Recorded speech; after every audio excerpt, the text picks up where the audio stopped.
प्रदूषण का जाल और उस पर सेहत का सवाल। आज हम यही बात कर रहे हैं क्योंकि मौसम आ गया है जब प्रदूषण की बातें हो रही हैं और उसका, जैसा मैंने शुरू में भी जिक्र किया, फ्लैग बेरर बनती है देश की राजधानी दिल्ली, जहां प्रदूषण की खूब खबरें आती हैं, क्लाउड सीडिंग हो रही है, ये वो तमाम चीज़ें खबरों में बना हुआ है, 400 के पार है AQI। लेकिन देश के कई बड़े शहरों का यही हाल है, वो प्रदूषण से ग्रस्त हैं और इतना ज़्यादा कि आपकी और हमारी लाइफ को बहुत बुरी तरह से इम्पैक्ट कर रहे हैं। ब्रेक से पहले हमने एक्सपर्ट से पूछा कितना इम्पैक्ट करता है प्रदूषण हमारे ऊपर, जानलेवा बन चुका है।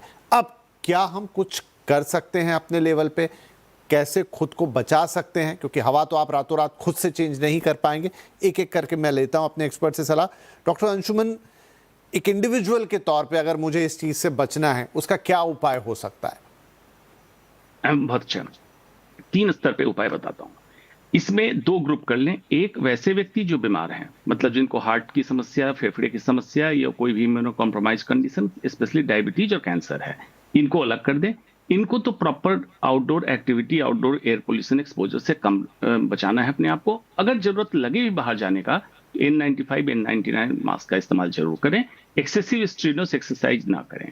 अब सामान्य व्यक्ति की बात, जरूरत पड़ने पे बाहर निकलें, मास्क का इस्तेमाल करें। डाइट का बहुत बड़ा रोल है। पोल्यूशन के स्तर को आप कम नहीं कर पा रहे हैं, लेकिन इसके बॉडी पे होने वाले इम्पैक्ट को, असर को आप कम कर सकते हैं। कैसे? क्रूसीफेरस वेजिटेबल, जिसमें ब्रोकली, गोभी टाइप की चीज है, इसका सेवन आप अपने खाने में कर लें। सिट्रस फ्रूट, आंवला, नींबू, ये आपके इन्फ्लेमेशन को कम करेगा। ओमेगा 3 फैटी एसिड, ये आपके मछली में जो वाइल्ड फिश होती है, और अखरोट और फ्लैक्सीड, PCLC जिसको बोलते, इसका सेवन करें। ये आपके होने वाले इंपैक्ट को कम करता है बॉडी के ऊपर। इसके अलावा डिटॉक्सिफाई करने के लिए प्लेंटी ऑफ वाटर लें, ताकि बॉडी से टॉक्सिन्स निकले। टर्मरिक मतलब हल्दी, इसका एस्टैब्लिश रोल है एंटी इन्फ्लेमेटरी का, इसका सेवन करें। थ्रोट इम्यूनिटी के लिए जिंजर, अदरक, ये सारे खाने का हो गया। आउटडोर एक्सरसाइज बंद करें, इंडोर योगा बढ़ा लें। योगासन करने से फेफड़े की कैपेसिटी बढ़ेगी और जो उसमें सेडिमेंट PM पार्टिकुलेट मैटर है, ये एग्जिट आउट होगा। घर आने के बाद पूरे हाथ पैर वॉश करें। नीति करके जो जल क्रिया है वो कर सके, नहीं तो सिंपल थ्रोट गार्गल, नाक की सफाई जरूर करें, उसमें पॉलिटिन्स जो जमा है ये निकले। इसके अलावा मजाकिया तौर पे बता रहा हूं, जैसे डेस्टिनेशन वेडिंग होती थी, डेस्टिनेशन ब्रीदिंग करें। जैसे आप अभी व्हाट्सएप करके आए, 3-4 दिन कहीं अपने आसपास जाएं जहां हवा साफ हो, वहां जाके कुछ सांस लेके आ जाएं, कुछ तो बचाव आपका होगा। और कम्युनिटी स्तर पे थोड़ा सा प्लांटेशन, स्पेशली सिट्रस फ्रूट का प्लांटेशन करें, हवा थोड़ी छन के आपके अंदर आए। एयर प्यूरिफायर का कंट्रोवर्शियल रोल है, कुछ स्टडी कह रही है बेटरमेंट है, कुछ नहीं कह रही है। और लॉन्ग टर्म तो यह है कि गवर्नमेंट को इन्वॉल्व होना पड़ेगा, इस मैटर को सीरियसली लेना पड़ेगा। पॉलिसी ऐसी बनाए जो अक्रॉस द ईयर काम करे।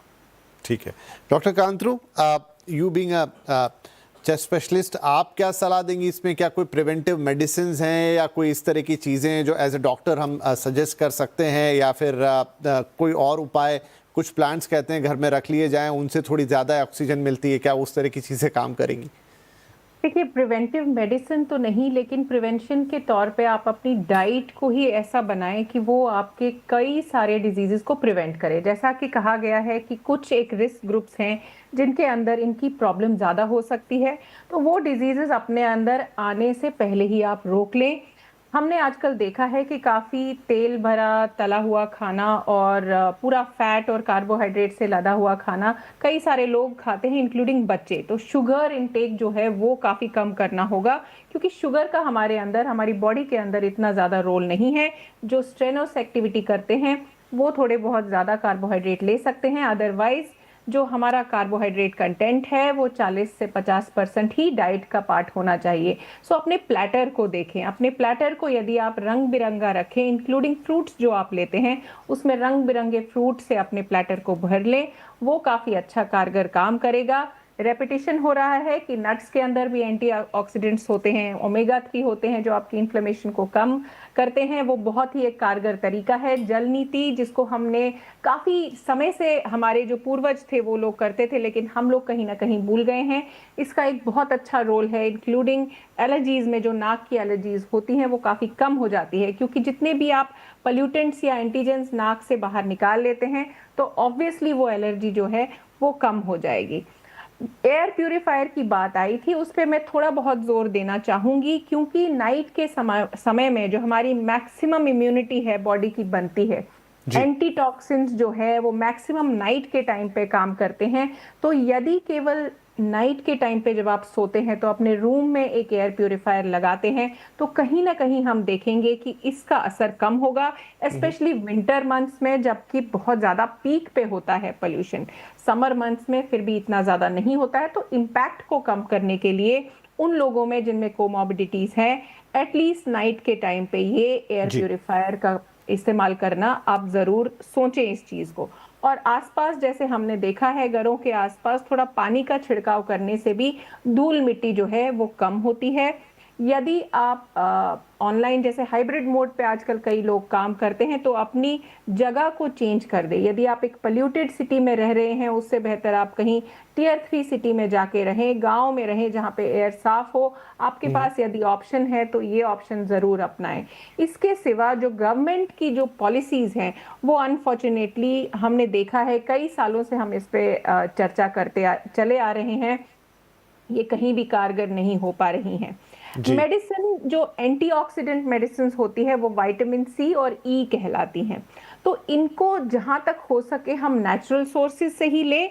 यदि आप विटामिन सी का सबसे एक बहुत अच्छा उम्दा एग्जाम्पल ले तो आंवला जो होता है वो richest source of vitamin C होता है। सो रात को आंवला खाना ना भूलें। किसी भी फॉर्म में आप इसका मुरब्बा खा सकते हैं। जिन्हें डायबिटीज़ है उन्हें अवॉइड करना है नमक और ज़्यादा शुगर वाला चीज़, या फिर आप इसकी चटनी भी बना सकते हैं। तो किसी भी फॉर्म में आंवला अपने डाइट में इंक्लूड करें।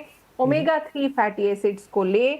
अपने पैकेट पे जो भी प्रोसेस्ड फूड होता है उसको पढ़िए प्लीज कि क्या है उसके अंदर का कंटेंट क्या है, उसमें कितने आर्टिफिशियल कलर्स हैं, कितने मिक्सचर्स हैं।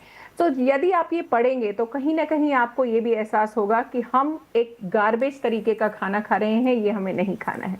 बाकी बैलेंस डाइट हमें सबको पता है।